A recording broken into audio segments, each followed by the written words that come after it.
Here is a question on general organic chemistry. Read the question carefully and think about the answer. Let us solve it step by step. Let us first understand the key concept here. The stability, and hence longest half-life, of a carbocation depends on how effectively the positive charge is delocalized or stabilized by the attached groups. Moving on to the next step. A. Tricyclopropyl carbocation, central C+ flanked by 3 cyclopropyl groups. B. Triphenyl carbocation, trityl cation central C+ flanked by 3 phenyl groups. C. Tricyclohexyl carbocation, central C+ flanked by 3 cyclohexyl groups, only hyperconjugation inductive. D. Tert-butyl cation, central C+ flanked by 3 methyl groups, hyperconjugation inductive only. Moving on to the next step. Option D. Tert-butyl cation is stabilized only by hyperconjugation and inductive donation from 3 methyl groups.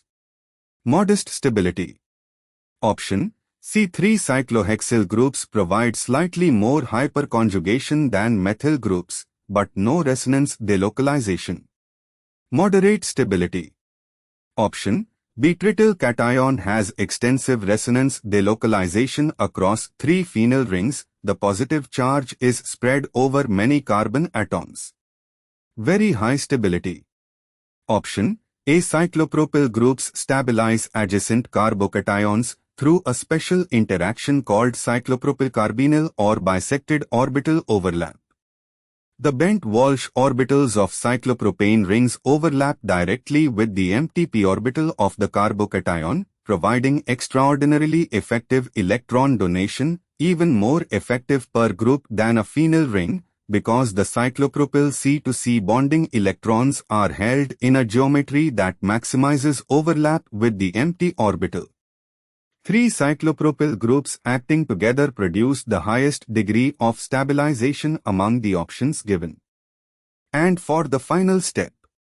Although triphenyl carbocation, B, is very stable due to aromatic resonance, the tricyclopropyl carbocation, A, is actually more stable because each cyclopropyl group donates electron density more efficiently into the empty p orbital than a phenyl ring does. The Walsh orbitals of cyclopropane are better donors than the pi system of benzene due to direct sigma-type overlap. Experimental and theoretical studies confirm that the tricyclopropyl carbocation has exceptional stability, surpassing even the trityl cation. B. Trityl cation is very stable but not as stable as tricyclopropyl carbocation. C. No resonance, less stable than A or B. D. Least stabilized, shortest half-life. Conclusion: the tricyclopropyl carbocation, A, has the greatest stability due to maximum cyclopropyl carbonyl orbital overlap from 3 cyclopropyl groups, giving it the longest half-life. Therefore, the correct answer is A. Therefore, the correct answer is option A.